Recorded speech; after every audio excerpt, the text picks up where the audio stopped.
Michael Vandegrift, MCV Realty Group. You guys value another episode of Military Minute. We have a very distinguished guest with us. We're going to. Our mission is to be the real estate company of choice, to always utilize resources and technology to provide the best service to all of our clients, to be able to provide the options to best fit each client's needs, to treat every client like family and guide them to a destination.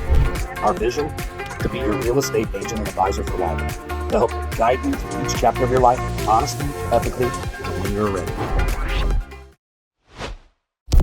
Hello, everyone. Michael Vandegrift, MCV Realty, coming to you today with the 3Rivers market report for 7/31/2024, showing you a sneak preview of my Amish outfit I'm going to be premiering on Tuesday. We saw a lot of activity in the market.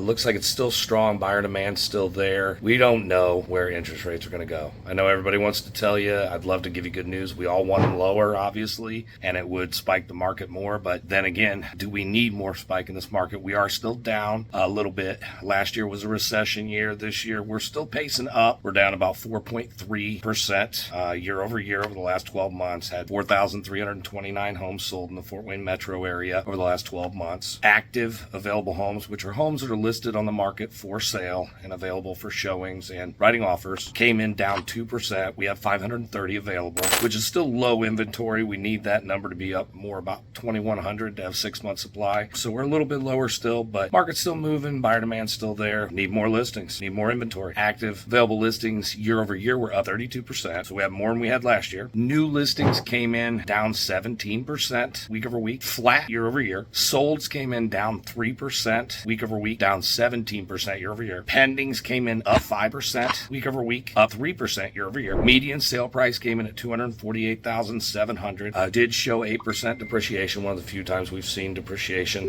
this year. Days on market slowed up a little bit, 21 average, 10 median, but we normally see that about this time. It's getting back to the back to school time, so the market does seasonality slow up a little bit, and that's versus last year. It was 13 and 4 at this time, and I've already given you the comparable sold for the year and average inventory. We need about 2165 to have 12 months supply. We're about 4.1 buyers per listing, so we still need homes on the market and listings. So everyone, make it a great day. If you need any help with anything, reach out to us. We'd be glad to help you. Grace and peace.